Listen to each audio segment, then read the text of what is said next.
Hello everyone, আসসালামু আলাইকুম। Myself Ruby আর আমি আপনাদের সামনে চলে এসেছি আরেকটা নতুন ভিডিও নিয়ে। তো আজকের ভিডিওটা কি টপিক নিয়ে হতে চলেছে আপনারা হয়তো টাইটেল এন্ড থাম্বনেল দেখে অবশ্যই বুঝে গেছেন। তো চলো আজকে যে টপিক নিয়ে কথা বলতে এসেছি, বেশি কথা না বলে তো চলো শুরু করে নিই আজকের টপিকটা। তো ভিডিওটা শুরু করার আগে আপনাদেরকে বলছি, যারা নতুন আছেন আমার চ্যানেলটা অবশ্যই সাবস্ক্রাইব করে দেবেন। আর যারা আমার পুরনো যারা আছেন আমার চ্যানেল সাবস্ক্রাইব করেন অবশ্যই সাবস্ক্রাইব করে ভিডিওতে লাইক করে একটি শেয়ার করে দেবেন এবং পাশে থাকা বেল আইকনটি প্রেস করে রাখবেন যাতে পরের ভিডিও ছাড়ার সঙ্গে সঙ্গেই আপনারা পেয়ে যান। তো চলো আজকের ভিডিওটা শুরু করি। আজকের ভিডিওটা হচ্ছে যে আমরা কোনো ভিডিও যখন ছাড়ি, তো যখন আমরা একটা ব্লগ ভিডিও বানাচ্ছি, ব্লগ ভিডিওটা একটু সুন্দর করে তোলার জন্য ব্যাকগ্রাউন্ডে একটা মিউজিক ব্যবহার করি, ঠিক আছে? তো মিউজিকটা ব্যবহার করে ছাড়ার পরে কি হয়, অনেক সময় দেখা যায় কপিরাইট ক্লাইম দিয়ে দেয়, কোনো সময় দেখা যায় কপিরাইট স্ট্রাইকও মেরে দেয়, মানে স্ট্রাইকটা কম আসে বাট ক্লাইমটা বেশি চলে আসে। তো এবার কপিরাইটে যে কপিরাইট আসার কারণ আসছে, সেই ঝামেলাটা এবার শেষ, মানে কপিরাইটের পতন শেষ হয়ে গেছে, পতন হয়ে গেছে, ঠিক আছে? তো চলো কি পতন হলো কপিরাইটের সেটা আমি আপনাদেরকে দেখাবো। মানে কপিরাইট এসেছে, আপনার ভিডিওটা একদম বরবাদ, এটা ডিলিট করতে হবে, এটা আর চলবে না, রিমুভ করে দিয়েছে, এরকম আর কোনো ঝামেলা নেই। কপিরাইট এলেও আপনার ভিডিও পাবলিক হবে, ভিউজ আসবে, আপনি টাকাও আর্ন করতে পারবেন, ঠিক আছে? তো চলো এখন দেখি। তো আমি এবার এখানটায় ক্লিক করবো, যে দেখতে পাচ্ছ কপিরাইট এসেছে এই ভিডিওটাতে। তো আমি এটাতে ক্লিক করবো এবার, ঠিক আছে? ক্লিক করে এই জায়গায় দেখতে পাচ্ছ কপিরাইট রেস্ট্রিকশন, ঠিক আছে? তো এখানে ক্লিক করবো, ঠিক আছে? ক্লিক করার পরে এই যেখানে দেখতে পাচ্ছ রিভিউ বলে, এটাতে ক্লিক করব। এটাতে ক্লিক করার পরে এই যে দেখতে পাচ্ছ উপরে দিয়েছে তোমার এখানটায় দিয়েছে কি, the content ID claim on your video does not effect your channel. এই কন্টেন্ট আইডি ক্লাইম, এই যে কপিরাইট ক্লাইম দিয়েছে, কন্টেন্ট আইডি তোমার আইডিতে কোনো, মানে তোমার চ্যানেলে কোনো এফেক্ট পড়বে না, this is not a strike, এটা স্ট্রাইক না, জাস্ট একটা ওয়ার্নিং দিয়েছে, ঠিক আছে?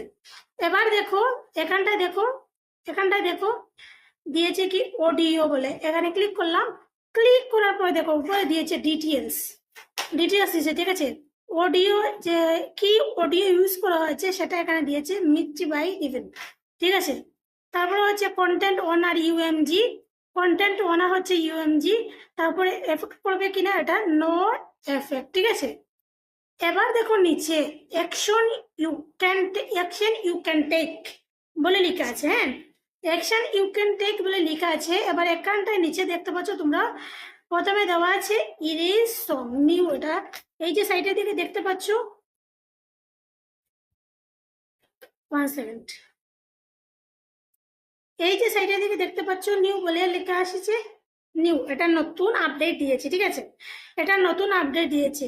আর নিচে দেখো এটা দিয়েছে ডিসপিউট, এখানে তুমি তোমার মন্তব্য লিখতে পারবে, যেমন ধরো তুমি ভুল করে দিয়েছো কোনো একটা কিছু, মানে বলে তুমি এখানে লিখতে পারবে ডিসপিউট বলে, যেটা অনেক সময় ডিসপিউটটা হয় না, ক্যান্সেল করে দেয়। তার জন্য এই যে প্রথম অপশন যেটা আছে একটা বেস্ট অপশন, আমার মনে হয় কি সবার জন্য বেস্ট অপশন। যদিও কপিরাইট ক্লাইম আসে, তুমি এটাকে ইরেজ করে দিয়ে তারপরে আবার তুমি কি করতে পারবে, তোমার ভিডিওটা পাবলিক করতে পারবে, সেটাতে ভিউজও আসবে, আর্নও হবে, ঠিক আছে? তো এই যে ইরেজ সং দেখতে পাচ্ছ এখানে, এবার আমরা এটাতে ক্লিক করব, ঠিক আছে? এখানে আমরা ক্লিক করব। দেখো এখানে ক্লিক করার পর আমি ভিডিওটা আমি অন করব না, আবার হয়তো কপিরাইট আসতে পারে, একটু দেখো। তো এবার কি করবে, এখানে প্রিভিউ বলে লিখবে, প্রিভিউ দিবে, দেওয়ার পর এখানে দেখো ইরেজ সং, ঠিক আছে? তাছাড়া তুমি mute all sound in the climate segment তুমি করতে পারো।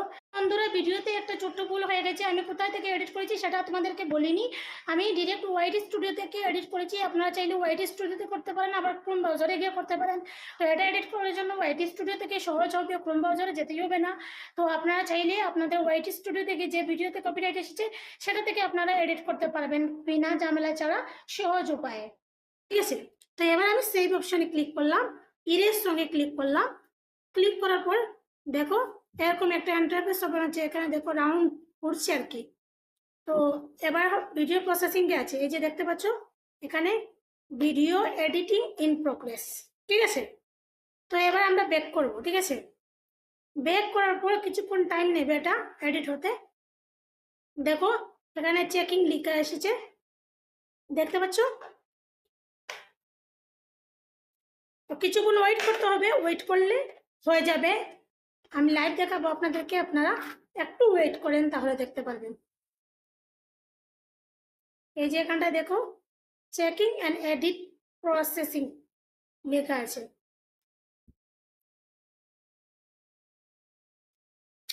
তো বন্ধুরা এবার কি হলো, আমাদের ভিডিও বা ব্লগ ছাড়ার যে কোনো ব্লগ ভিডিও বলো, যে কোনো ট্যুর ভিডিও বলো, ব্যাকগ্রাউন্ডে মিউজিক না দিলে সুন্দর হয় না। অনেক সময় কি হয়, আমরা মিউজিক যখন ইউজ করি তখন দিয়ে কপিরাইট ক্লাইম, কেউ কপিরাইট স্ট্রাইক মেরে, তার জন্য আমাদেরকে আর কোনো প্রবলেম ফেস করতে হবে না। এবার ইউটিউব গাইডলাইন্স থেকে সেই প্রবলেমের সলিউশন দিয়ে দিয়েছে, ঠিক আছে। তো আমরা এবার সেই প্রবলেম সলভ করে নিয়েছি। এখানে দেখো প্রসেসিং আপ টু এসডি, এই যে দেখতে পাচ্ছ নো এস্টিমেট অ্যাভেলেবল, ঠিক আছে। দেখো এখানে দেখতে পাচ্ছ এবার কোনো কপিরাইট ক্লাইম নেই, কিছু নেই, একদম ক্লিয়ার হয়ে গেছে, ঠিক আছে।